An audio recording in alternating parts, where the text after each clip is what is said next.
dun, dun, dun, dun. Oh, hey, it's 11 p.m. East Coast time. There's no other place to be but where? Right here in the Beatdown. Look, I was actually doing some push-ups before we came on. I ain't even put on my fighter shed gear completely. Just ready, bro. Just ready. What? What was that? What's going on, man? Was that a bark, a growl? What you got going on, bro? Yeah, it was a growl. My daughter does that to me sometimes. Daddy, I'm ready to fight. So who you Earl Simmons tonight? That's who you are? I'm Takan, baby. I'm Takan. I'm the old vet. I outlasted the young buck in the main event of Top Rank, and I took him down. Oh man, listen, well, you just broke the ice, bro. So tell me what happened. I missed the card, of course, because I'm always just getting home from the gym, so I missed it. What happened? Well, it was a good card, but everything was overshadowed by Shakur Stevenson's interview. Do tell. Right, we're gonna break the news. Shakur Stevenson announced tonight that he's moving to 130. And why is that not a surprise? Because he actually his last fight was at 130 and he looked good. Right. And we all kind of figured that was coming, but wow, okay, dope. Well, good for Shakur. Yeah, it was because man, Andre Ward is his advisor, his manager. Right. Co-manager. And, Andre had to keep it quiet, but he'd been smiling the whole time waiting on the Shakur Stevenson interview. And, it was – I'm happy to see he's going to 130. Now, 130 is getting crowded. Yeah, it is. 130 where it's at. Listen, a lot of good things are happening right now. Hey, shout out to my homie, our homie. What's going on, Ivan? My dog say in the house tonight, man. Listen, he everywhere. Yeah, he everywhere. My dog gets it in. Listen, I mean, it's amazing. You know that joke I told about Zappy, right? Right. Okay, well, they were in Rome, and they saw people yelling, "Who's that up there? Who's that up there on the Pope's balcony?" And they said, "Oh, that's the Pope." No, that was the Pope standing next to Ivan. They said, "We knew who Ivan was. We were wondering who the dude in the funny hat was." Ivan is everywhere, bro. Hey, listen, bro, get it in, man. He does. He takes life by the horns, takes the bull by the horns, and he get it done. So I'm just glad we can consider him a colleague and a friend, bro. So I'm glad to have him around. Hey, when you talk about somebody who's moving and shaking, he's more places than DJ Khaled. Now, that should let you know something. When you see him more than DJ Khaled, man, I don't know why I got excited when I heard Shakur going to 130, man. I don't know. It just like, finally, I think Gary Russell gonna get somebody. So wait a minute, hold on. What? You heard what I said. I think finally Mr. Gary Russell Jr. is gonna get somebody. Wow, bro. I don't know how to feel about that, but okay, if you say so. Where's Shakur from? Jersey. Right. Brick City, if I'm not mistaken. Right. Besides Philly, Maryland, Philly, and Jersey are probably the three thuggest cities. I would love to see Shakur Stevenson fight Mr. Gary Russell Jr. Well, he dead now. Yeah. A lot of fights there to be made that weight class. But listen, let's jump on something really quick that we left off with on the Fighter Share report yesterday. The 140-pound weight class. It is official. Ryan Garcia, Luke Campbell is happening. Yep. They talked about it tonight. Man, listen. Second thing. I'm with all the smoke, bro. I am with all the smoke. Yes. And didn't Ryan make a statement? He's with who's he with? Who's his Golden Boy? He's De La Hoya's guy. Right. But he was talking about leaving Oscar De La Hoya.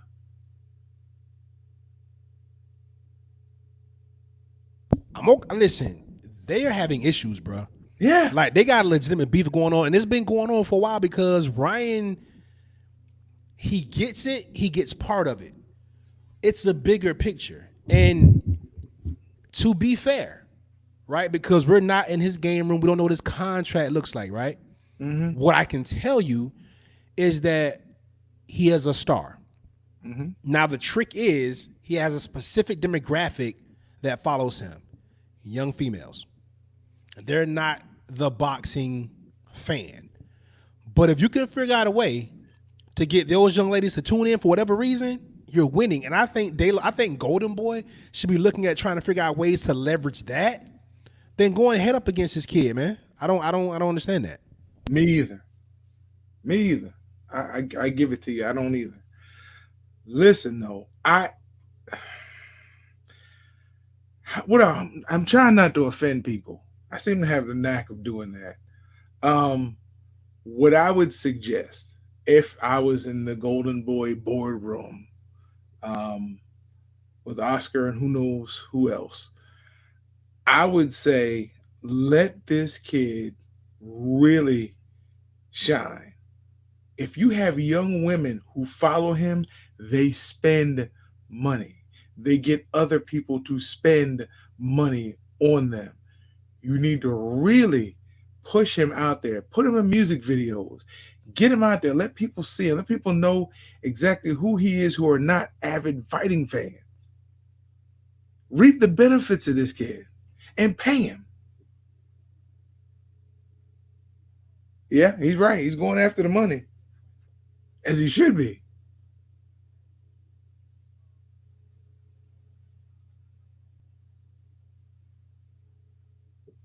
Bro, you can't hear me?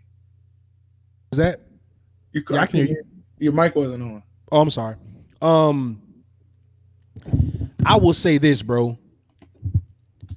The problem with boxing is that it is the same business it was 50 years ago. Yes. We're living in a new day, in a new era, and now thanks to COVID, things have really become a little shaken up, right? Right. But here's where you have to get creative. Here's an opportunity for Golden Boy, The Zone, PBC, Top Rank, and whoever to get creative in what they're doing.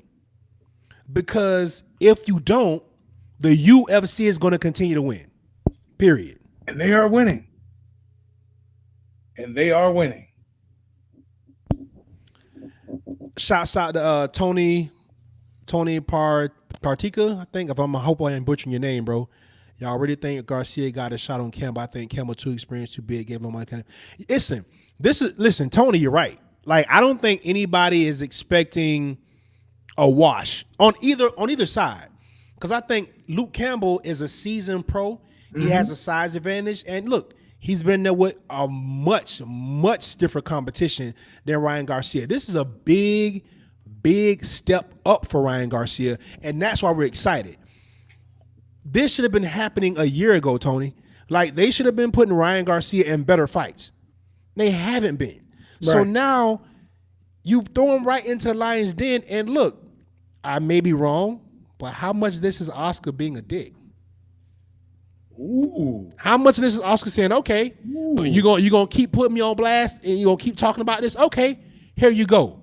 And you throw him in tough. I don't know, man. That's a good question. Hey, not trying to divert attention from the conversation, but I have behind me the greatest baseball park in the greatest city in the United States. I'll even say in the world, but I'll definitely say in the United States. This is Oriole Park at Camden Yards. That's the warehouse out there that Brady Anderson used to blast home runs off of. And you can get your crab cake on the lawn and watch the game just to the right of it. So, hey, if you get a chance and you want to see a real stadium, go to Oriole Park at Camden Yards. Probably right now, not now because of COVID, but if things ever get back to semi-normal, it's a great place to see a game. I don't know. Somebody said Camden Yards blows. So I don't know where that came from, but hey. Who said that? I don't know. People are putting stuff in the chat, bro. I'm just putting the comments I don't up there. see that in the chat, bro. I think that came from... That's because you're not looking. No, I am. That came from your camera. That's where that came from. Camden Yards blows. Yeah, it blows the trop away. But that's about it. You ain't gonna argument for me. Hey, what about that baseball team in Jacksonville? Oh, right. Y'all don't have nothing to root for. Right. Go ahead. All we guys are Jaguars. That's it. And listen, More importantly, if I was from Jacksonville, I would be offended. But since I'm not, I don't give a damn. So you can talk about them all you want. I'm Okay, good. today. Normally, hey man, you gonna lay off my team? Yeah, you gotta chill, bro. Whatever. You gotta know when to blow. You gotta know when to draw the line, bro. All right. Well, it is what it is. Man, listen. If Masvidal does another interview for Mm, UFC, mm. dude, he's everywhere. He's almost as many Bro, places as I he's do. selling. Bro, he is selling the fight. He is. Listen, this is why we wanted to fight, bro. Not only can this man fight, not only he is a fighter in his soul, right? But he's also a showman. Yeah, His name is Game Bread, bro. That goes for more than just outside or inside the octagon. He a bro. hustler. He from When he Miami, bro. You already know what time it is, man. when he came out the box talking about my plane stopped in Rome so we can get some pizza, I was like, he knows how to create stories. I mean, that's not something that somebody would have thought of bringing up. Oh yeah, my plane stopped in Rome so we can get pizza, and I know I'm cutting weight, so I just had a bite of it. He created a whole dialogue with Kenny Mayne and then with Chael Sonnen just about the pizza. Yeah, yeah. It's definitely a thing, bro. But I will say this. He know what's up. Yeah, He knows that this is not gonna be easy. no, He knows that he has a real fighter in front of him, and I'm excited, bro. And this is probably gonna take up the bulk of our show because this is it, right? This is it until y'all see us again on Sunday yeah, to talk about the aftermath. So we can go all in on all these fights, bro. Look, we don't pick people on this show, no. but I will tell you this: you better respect Jorge Masvidal. You better respect him. You You better better respect him. Jorge Masvidal. I give that to you. I Yeah, give you it to better you. respect him. Because And, he and always comes to fight. Win or yeah, lose. and listen, and bro, as you and I both know, there's always something to be said for experience. Always. But Usman is no rookie. No, no, no. He's the Usman champ, bro. is no rookie. He trained with top level people before he got to Woodley and got that shot. They were in the same camp for a while, right? Who was that? Wasn't he in Woodley? Weren't they in the same room for a while? Who in Woodley? Us- Usman? Yeah. I think they had locked up before because a lot of people were coming down to train with the Black Zillions. But remember, Masvidal was an original member of the Black Zillions before they left American Top Team in Miami and migrated up to Broward. Right. So all these guys are familiar with each other now. Usman and Masvidal, I don't think they ever really had any dealings, but yeah, Woodley. I think Woodley and Usman had kind of moved around a little bit before, but nothing, nothing consistent. Not like to the level Usman and Burns did. They Right. weren't that kind of familiar with each other. I know Dana's shrewd, but I wonder. No, I'm not even gonna. I'm not even gonna doubt the validity. No, go ahead. Let's hear it. I'm like, if you really, yeah, Burns, they were building. It was a fight, building and building and building and building. But one thing you heard when Gilbert Burns was the challenger, what if this person was the challenger? What if that person was the challenger? One thing you have not heard this week is what if someone else was the challenger? No one ever questioned whether Jorge Masvidal deserved a shot at this championship. No one ever questioned would it be better if someone else. So no, everybody's locked in to this one. So I'm gonna have to back up on what I said earlier that Burns, even though I think he was a big draw, I gotta almost back up now and say he wouldn't be able to sell this fight like Jorge Masvidal. Yeah, I'm glad you came to your senses, bro. I'm glad you came to it. Whatever. Yeah. But listen, Burns is okay because guess what he's doing? Other than quarantining, right? Chilling. Listen, he's scouting Yeah. because he got next, so it's I all don't good. know. I don't know. It depends on who wins. Listen, depends I on know who that Jorge wants to fight Nate Diaz again, and I think he also wants to fight. Is it Darren Till? Is that who he also been? Yeah. No. Is it Till? I think it is too. Okay. No. He also said he wanted to run it back with Wonder Boy because Wonder Boy beat him. Yes. Thompson. Yes. So, but Dana controls it, bro. He's got the button. He's got the button. He pushes the buttons. It's Right, going to be but Burns. You also got to gonna give look at- Burns a shot. He's also going to look at who's more lucrative. Now, if If by chance Masvidal upsets Usman, there's going to be a round two. He's not going. I don't think he makes Usman wait on the shelf to get another shot because it's going to be a huge. It's going to be a big draw again, depending on because neither one of these guys know how to back down. Mm. Um, if Usman wins, it's going to be interesting who gets this one because remember, um, what's his name? Tony, the one Burns beat. Oh, Tyron Woodley? No, oh yeah, I keep thinking about Gaethje and Ferguson. Tony Ferguson. Right, right, right. Yeah, I keep thinking about people want to see Gaethje. There's a big crowd swelling that wants to see Gaethje.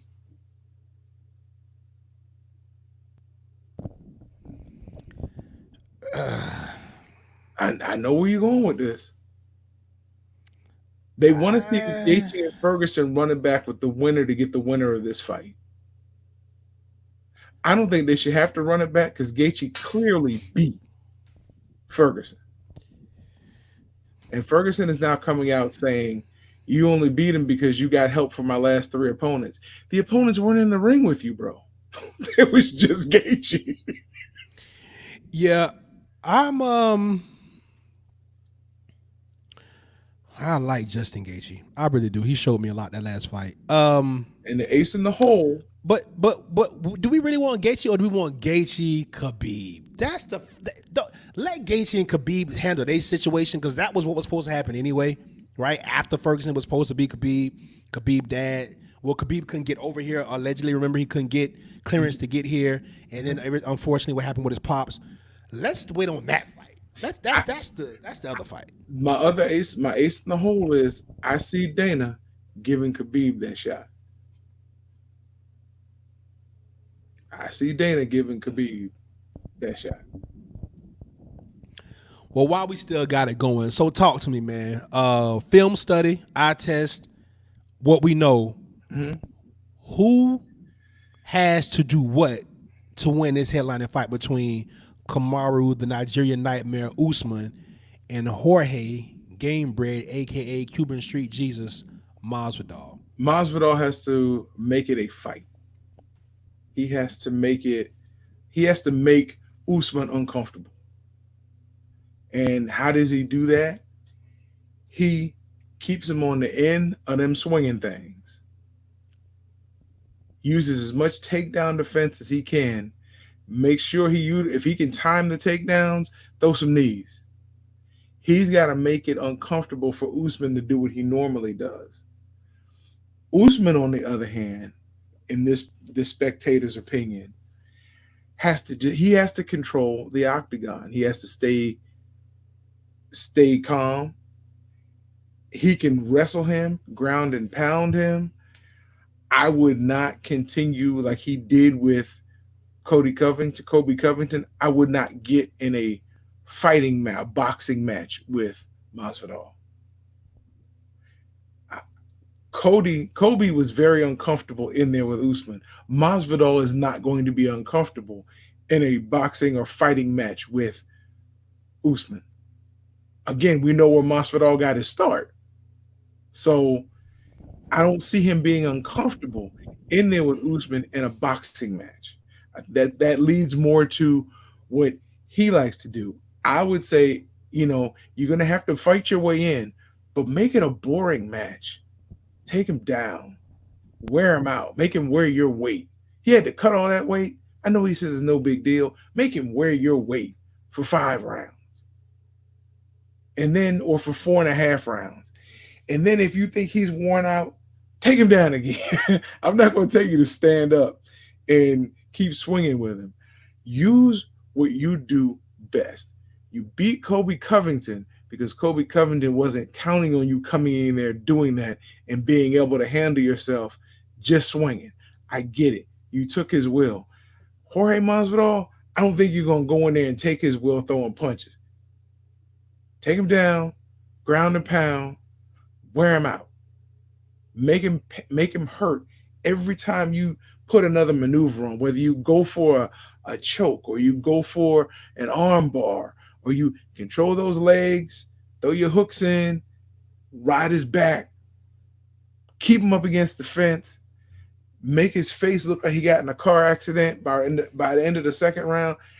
That's what in my opinion, what Usman's going to need to do. Wear Masvidal out. Make him regret this weight cut. I'm in total agreement with you. What? I would have. To sum it up, he's got to take him into deep water. Hmm? He's got to take him into deep water. We know that Masvidal has only been stopped 3 times in those 13 losses that he has. Usman can break him, but he will have to get him into deep water. Now, we know Masvidal's probably been training really well in his wrestling, but he won't be a match for Usman if the fight goes to the ground. Usman has to do that.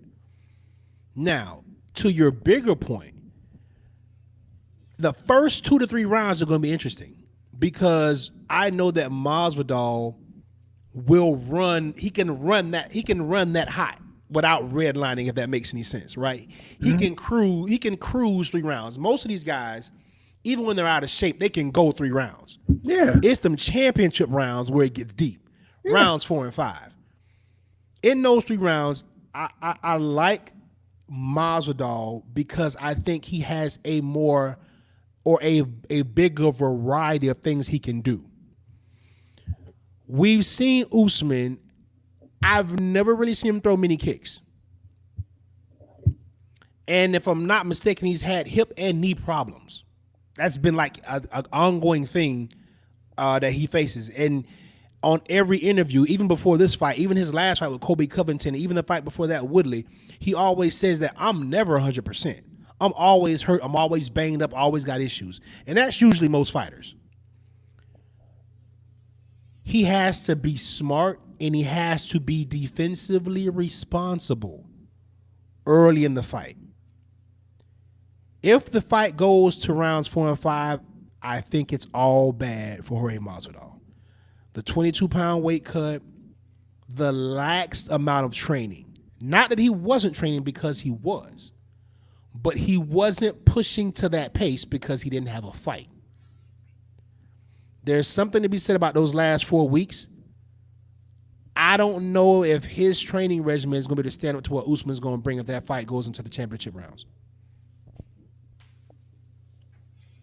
I can already answer that. I'll agree with you 100%. I don't think his training will be able to stand up. His stamina will be able to stand up to that. Honestly, I don't believe his stamina. Like you said, he said he's been training, but he wasn't on the mat because he didn't want to burn himself out. Right.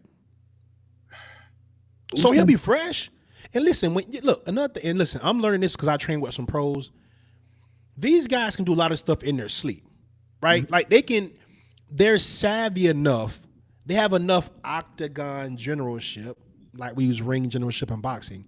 They know their way around the octagon. So I know how to get safe. I know what I can see. I can trust my eyes. I can kind of get through these first 3 rounds. But when Usman starts to bring the pressure, that's when it's really going to affect Masvidal. So to your point, if it's a stand-up, if we're going to trade kicks, elbows, knees, if I can keep you at range, like you said, if I can keep you at the end of these things, then that looks good for Masvidal. But once Usman starts to continue to step forward and forward and forward, and that pressure gets up, I don't know, man. It's going to be interesting, but I can't wait for that. Yeah, that's going to be that fight. That's going to be that fight. I'm excited about it. I didn't think I was going to be excited about it, but I'm excited about it. I might even take a nap and wake up for that one. Just record the other ones. Just so I can be fresh. So up next, we got the co-main event. Uh-huh.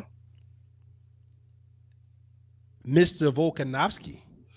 Yes. Against Max Blessed Holloway. Yes. Listen, my take on this fight is going to be very simple. So please, go ahead and get yours out the way first. No, go ahead. I don't. This fight is going to be a repeat of the first fight. That's all I got. Darn. Yeah, that's all I got, bro. I watched the first fight again. I don't see anything Max Holloway can do other than take more risks, which puts him in more harm's way. Volkanovski is his kryptonite. Now, I'm not saying that he can't. I'm not saying that Holloway can't win this fight because he can't. He's a champ, and he was the longest reigning champ, wasn't he? Him and Yeah. John Jones, right? Holloway hadn't lost, and I don't know how long. He beat But everybody. but sometimes you meet a guy that just kind of has your number, That happens quite a bit. and Holloway, if I'm not mistaken, you correct me if I'm wrong. He hasn't been training with his team. He's been training via Skype. I read that or I heard that somewhere in my research. And if that is the case, that's also Stupid. all bad. Yeah. I don't know, bro. I We're don't gonna know. find out Saturday night. Because I can't even do a play advocate on this one. No. No, I don't see much changing. I would like to see something. I would like to see, a better fight, but I don't see much changing differently from the first fight. Yeah, it was almost as if around what was it, about round two, when we saw the effects of those leg kicks that Volkanovski was putting on Holloway, and we know that Holloway is a tall, rangy guy. He needs them stilts because that's his advantage. And he does a very good job at fighting with his length. Mm-hmm. The one thing that Holloway doesn't have is concussive power. He beats his guys by attrition. Mm-hmm. He just wears you down. After a while, he can only take so many of those punches and those kicks. And then his ground game is pretty good. He's a well-rounded guy. He was a champ for a long time for a reason. But this guy he's fighting has a granite chin, and he's built like a middle linebacker. Right. This dude got tree trunks for legs. He got shoulders. He just got big body. He just and Holloway is a long, lanky. It's just stylistically, it's just it don't look good. The only thing Holloway can do, in my opinion, is set the tone.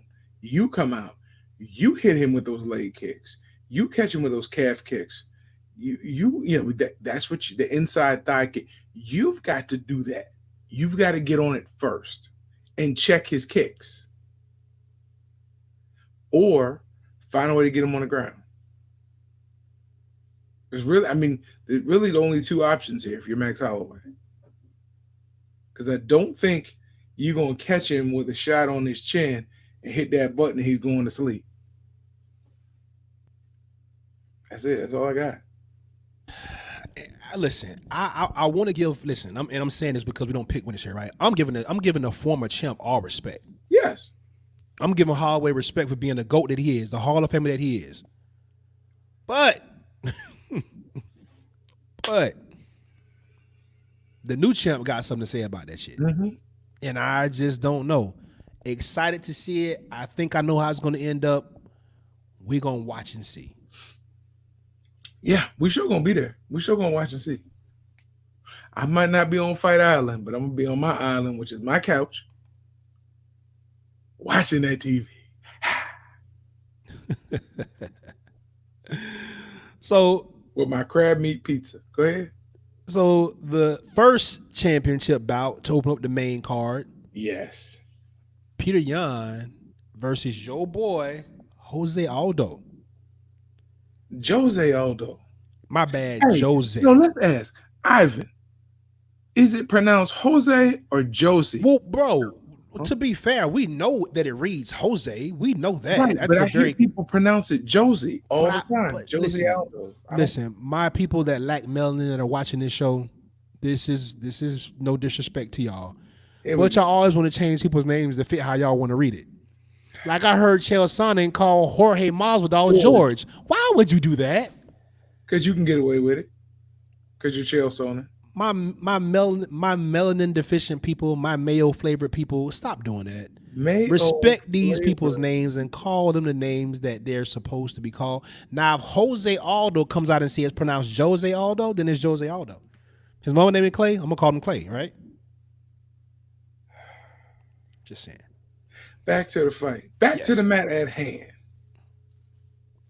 Thought you finna drop a 16. Go ahead. Perfection is perfection. I'm gonna let you understand. Okay, there you go. All right. I was waiting on it. I thought you were gonna pick it up. Nah, you had it, bro. You walked right into it. Threw you a layup, bro. I did. That was a lob. You could have just jumped, dunked that one. I ain't got no legs right now. Um, I, I would really. That's gonna be it. That's gonna be a good fight. From beginning to end. I think Jose, Mr. Aldo, has gotten a bad rap from a lot of the people who are, um, what do we call them? Layman or common fight fans, not really rabid fight fans. Um, The boxing social media circles call them decafs. okay, I'm not going with that, but okay. That's what they Um, say. he's gotten a bad rep since Connor beat him. Even though he's worked his way back up, most people say that's the guy Connor beat. That's gotta suck. So this would put some spec back on his name if he could, win this one. But your boy has something to say about that. Peter Listen, Yan. yeah. Peter Yan or Petra Yan. I'm not sure how you pronounce it. Either way, the Russian, right? Mhm. This is another fight that I think will be close. But check this out. I think that the vet has to strike early. Oh I yeah. think I think Aldo has to go to work early. Oh yeah. And Aldo has to try to make this a fight on the ground. I think Peter Yan is a much stronger puncher and a much better counter puncher. So even if Aldo goes first, it's kind of what he wants. He's Russian. So everything about him is going to be hard. Every punch is hard. His kicks are hard. His knees and elbows, everything he does with bad intention. But he is robotic. He is somewhat predictable, and he is a slow starter. So the vet has an opportunity early in the fight. But he has to strike early, bro. If I'm Aldo, I work on them legs. And then when he comes in or tries to back away or come in to grab, then I work the body and I roll away. And then eventually I take him down. But you got to work on them legs. And then when you start weakening the legs, then when you take him down, he really doesn't have any takedown defense if you shoot correctly. But if you're bending over at the waist trying to shoot, he can stop you with his upper body strength. Um, but I mean, it's a winnable fight for Jose Aldo. It's a very much a winnable fight. He just got to come in with the proper game plan and execute. Because Mike Tyson told you, everybody got a plan until they get hit in the mouth. So it's going to be interesting. I think all 5 fights, because we dealt with the women's fights Tuesday. I think all 5 fights on that pay-per-view card are going to be really good. Have the potential to be really good. Listen, when we started the new season out, we talked a lot of junk about the UFC because every week they was put on the fight. And I'll say this again. And listen, I am not so much a fan of really what he says, or even that much over his business practice. But I got to give Dana White credit. This is the best card we've seen in quite some time. Yeah, Definitely the best card of any sport since COVID made itself present. So, with that being said, this is going to be a good fight. All these fights are going to be very, very competitive. they have to All be. of them. They have to be. And I'm sure he's stressing that to them. They have to be. Fight Island has to be a hit.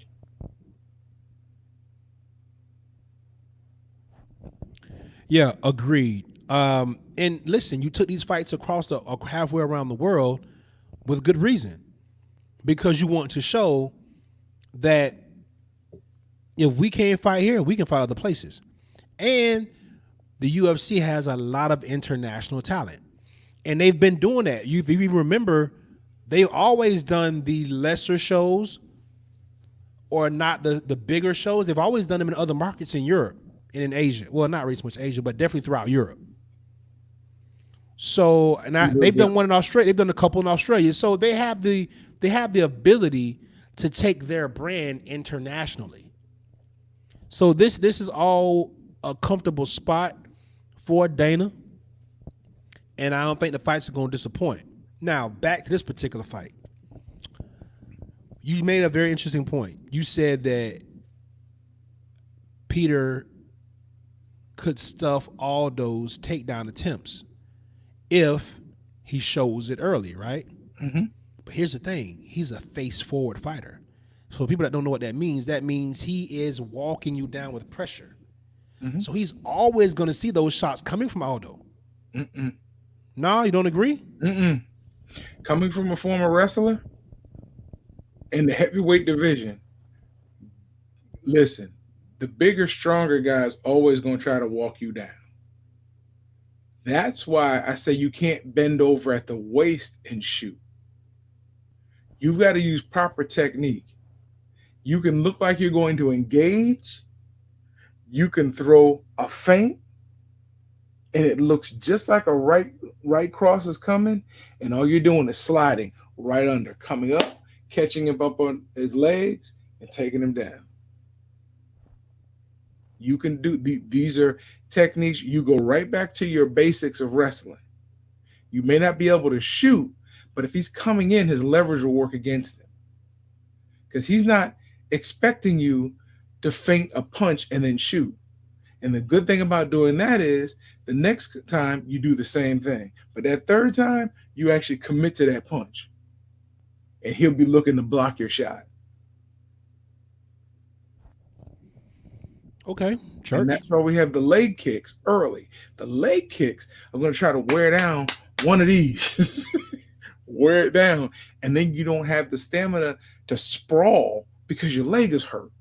Now you've got to stop it the incorrect way by dropping down with your arms, bending at the waist to try to stop his takedown, and use your upper body strength and the one good leg to stop it. And that makes it really hard if he's shooting correctly with his takedown. Now, I'm just telling you what I know. I don't profess to be working in MMA anymore, but it all comes back to basics. If you do something correctly, if your foundation is correct, it makes it hard to stop when you have the drop on somebody else. No, well said. I mean, I get it. It makes sense. I just think that you have to put something on the proverbial windshield, Mm-hmm. right? You got to occupy his eyes. You got to give him something to look at.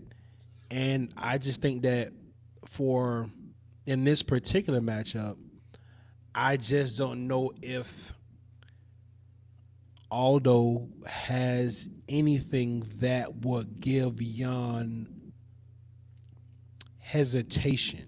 Correct. So I don't know, But you man. create that. You create that. Okay. Martin Smash Brown, right? You're bigger than Martin Smash Brown, correct? Correct. All right. So if you guys were locking up in the octagon and he doesn't want to feel these from you, if he starts giving you them leg kicks and moving around, and then follows a leg kick with a shot or feints a leg kick and you're preparing to check it and he shoots in, how prepared are you to sprawl or defend that takedown? No, it's tough.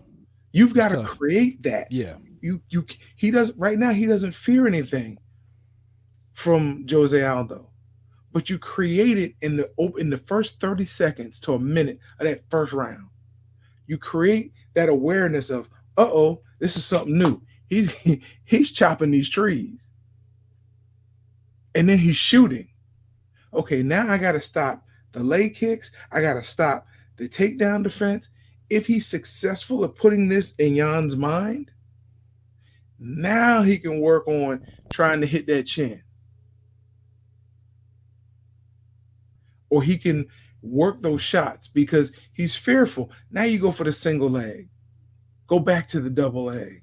You don't stop chopping the trees, kicking the legs, circling around. Don't let him pressure you into the fence without having an escape route. And before you know it, now you're taking him down in round 2 and round 3, and you get the ground and pound on him.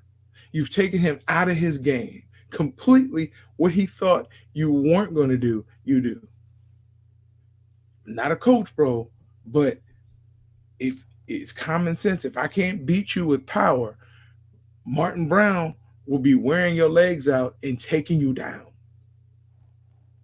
And once you're worried about that, once something hurts on you, you know this from your athletic background. Once something hurts on you, everything hurts.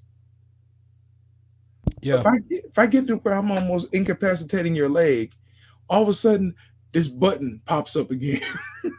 Right. So that's the way I look at things. Bro. I just, I'm not a scholar, but that's the way I look at things. No, it makes sense. And let's also not forget these two have a history. They used to be sparring partners. Yeah. So maybe all this goes out the window because they know each other. Yeah. We're outsiders. We don't know. They know. And the whole world will find out on Saturday. So, but even if you know what I'm going to do, if my will is stronger than yours and my technique is better and I have a game plan and I execute, you can know what I'm going to do. But Nebraska, under Tom Osborne, did you think they were going to get in the shotgun and throw the ball? nah, not at all. Well, let me say Jamel Hill, because when they had Tommy Frazier, they could, but they ran that triple option to death. The deaf, DEFF, deaf. Exactly. Florida knew what they were going to do. Yeah. But 53 points later, Yeah. it's like, oh. Lawrence Phillips, that was a massacre, by the way. Oh But all right, man. Well, listen, I hope everybody enjoyed, our breakdown of the main event cards. And listen, y'all tune in on Saturday. UFC 251. At 10 It's p.m. gonna be dope, man. At 10 o'clock. So I'm thinking they're gonna tape it. It won't be live. Oh, you think so? Yeah, because if it's 10 p.m. here, Oh, that's right. Yeah. it's like 5 o'clock in Dubai. Yeah. That is. Yeah, I forgot about that. Yeah. They're not talking about that though. Oh, it's gonna be live. It was taped live. So how they gonna keep word from getting out of what happened though? It's on Fight Island. They're not gonna let anybody go. Yeah. I guarantee. They better not have no cell service. Yeah, all of a sudden that'll be blocked for sure. Yeah, Bro. And you brought that up, and that never crossed my mind. You absolutely correct, bro. That's crazy. I was trying to say it Tuesday, but I ran out of time. Dang, yeah. Well, another thing I need to figure out. Before we wrap this thing up, man, we were talking about another issue, man, and I just wanted to give you a little more time because you were really on a roll with it. Deshaun Jackson, man, is he still under fire? Deshaun Jackson is going to be under fire because he angered the people that run Disney, who runs ESPN. And I want to clear up some things that I said, but I'm not taking things back. I'm just clearing them up. He touched on a very touchy subject in America. He touched on a subject dealing with the Jews. And he made statements that have been made for decades, centuries, that The true Hebrews were African or of African color nature. That they would still be African because the Middle East was considered Africa back then. It hadn't been broken up by the Catholic Church and by the Europeans. It was considered Africa still then, that whole continent. So they were darker. They had, well, we don't have hair anymore, but they had hair like we had. And he was pointing this out. He just chose a horrible way, horrible example when he quoted Adolf Hitler. And it's true. Hitler said he would not touch the black Jews, but then he did turn around and kill, I think, 14,000 black Germans who he either experimented on or just killed. But Deshaun Jackson's point was who the true Hebrews were. And the Hebrews that call themselves Jews now are using it to hold the United States. He said, he didn't say at gunpoint, he almost said hostage. Um, because if the truth got out, the people wouldn't be able to accept it. So, yes, he's under fire, and he's going to be under fire because if you look at anything about Hollywood and the entertainment industry, from top to bottom, it's run by Jews and homosexuals. You can challenge me on this, but I guarantee you will lose. I've been in the industry. I know who runs it. I've run into people who have been on major film sets. I've been on major film sets. I've been in the theater. I know people who run the theater houses, the theater guilds. I'm not saying anything derogatory about them, but what I am saying is when you challenge their place in who's telling the story, you're going to have to pay the price. Now, I think Deshaun Jackson, Steven Jackson, basketball all star, came to his aid. Um, he needs to get around some strong brothers who can keep him in the knowledge, and he's going to have to defend himself in the best way possible. Some people say just stay quiet. If he chooses to do that, fine. But understand that your character is under attack right now, bro. Because I already saw a video yesterday where they talked about how you grew up affiliated with gang members and how when you left the Eagles in the past, the separation may have had to do with your gangland affiliation. Now, there's been no proof that you've ever been a gang member. And anybody that grew up in the inner city is affiliated with gang members. I'm sorry, I don't know one person yet who's not affiliated, who grew up in a high densely urban area, who's not affiliated with a gang member. Doesn't mean you approve of what they do, doesn't mean you hang out with them, but you probably went to school with them, so you're affiliated with them. But your character is going to be completely under attack. So you got to understand that when you put those statements out there, they're coming. And now's when you show whether your faith is strong enough to see you through. I'm not mad at you for doing it, but I've had my character attacked in the past several times. So I know what you're getting ready to go through. Just understand if this is truly what you believe in, dig in. When I saw Max Kellerman go after him, and Max made him sound like he was stupid. That's the first round of attack. You just don't know that what you're learning is wrong. Really? How do you know, Max? How do you know? Were you at um, the conference of Nicaea when they canonized the Bible, when they threw things out? Were you there in 1611 when they rewrote the King James?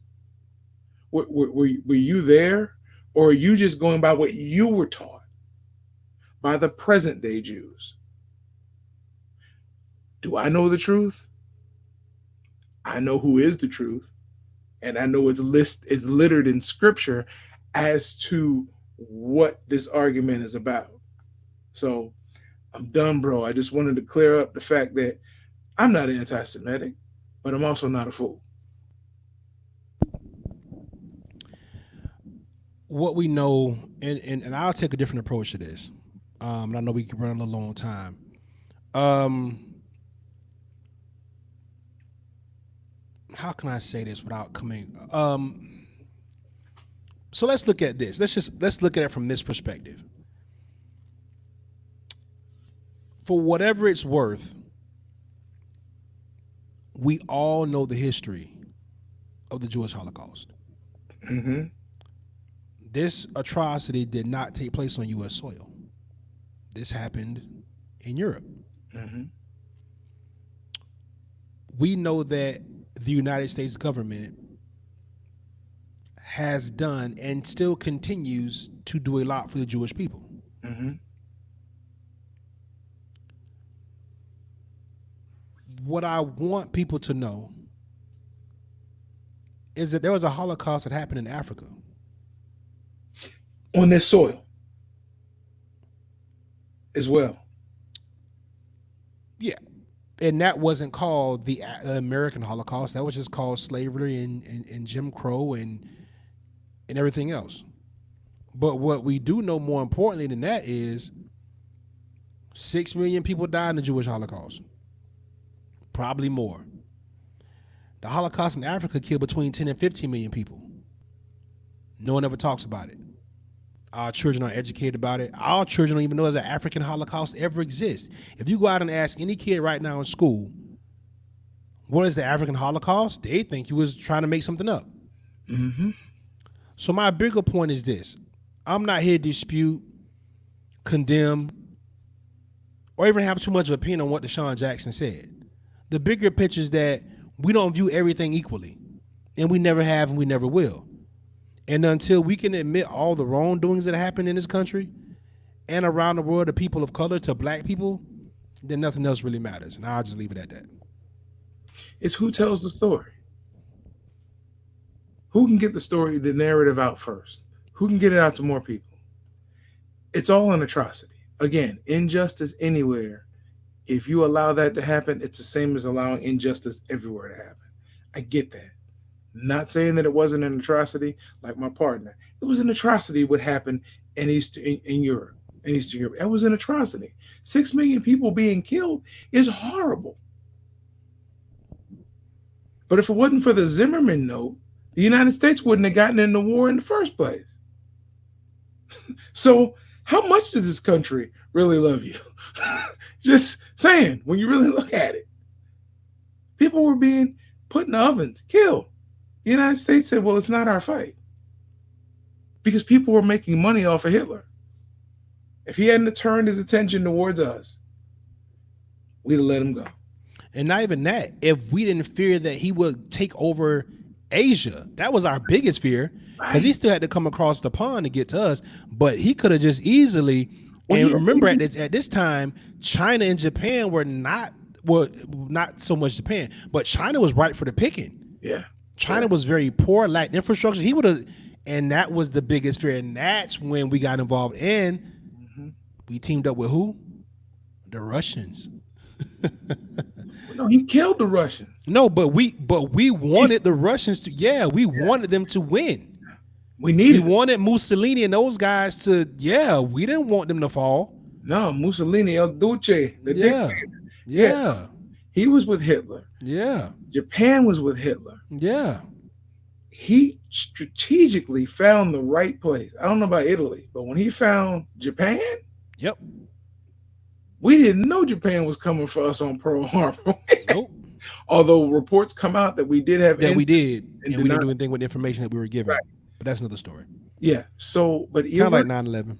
If he had taken over China, yeah, it would have been over. If it wasn't for the burn and purge that Russia did, he'd have gotten Russia. Yeah. But that's why we was glad Russia was able to stand up, because we were afraid. That scorched and my bad, I didn't mean Mussolini. I think I meant Stalin. No. I was Mussolini correct? from Italy. Yeah, I was correct. Okay. All right, got you. He was in. But that scorched earth policy, when Russia broke everything as they moved in, Hitler was like, this land won't end. Yeah. For sure. Every time he gets somewhere, there were no supplies. Yeah. So he had to back off of Russia. Yep. And listen, it was horrific. but it was war. Yeah. It was horrific. But nobody talks about how horrifying it was for us to allow the atrocities in the Congo to happen. I'm just saying.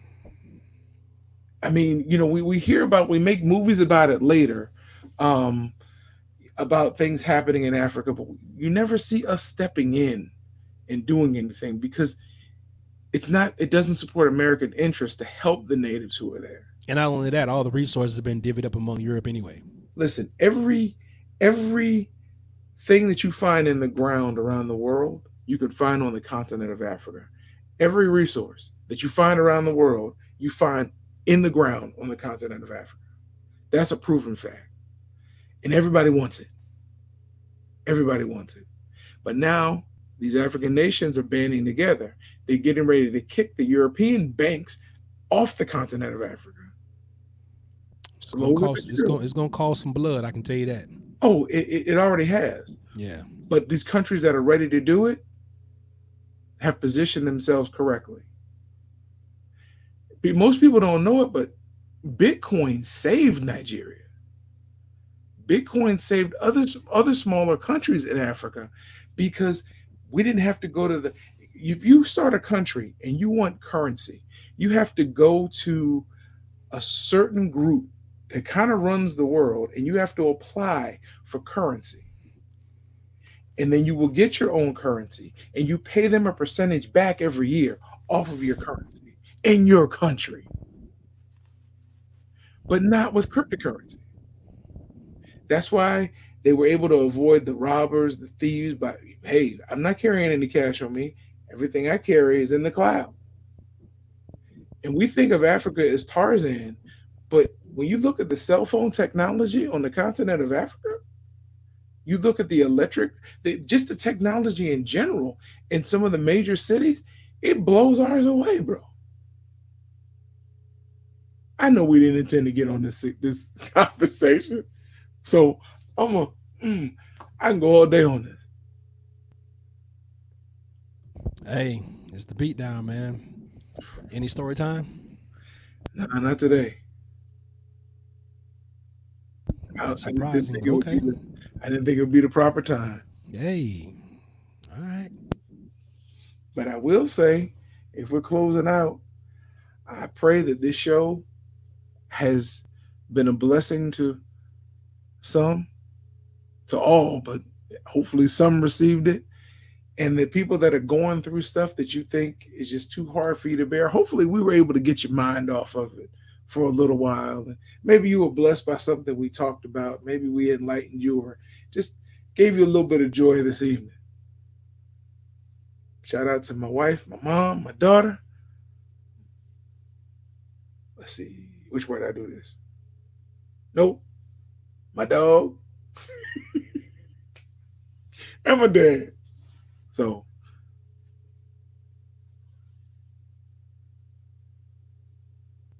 All right, man. Listen, well, we want to thank everybody for rocking with us, man. It's been a great show. Me and my brother are always going to deliver despite whatever else may be going on. Shots out to all the combat sports fanatics out there, man, because you got a big event coming up Saturday with UFC 251.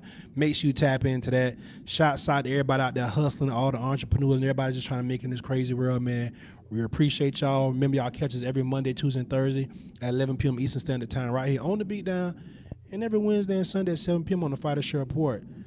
And with that being said, Fighter Show Nation, we are out of here.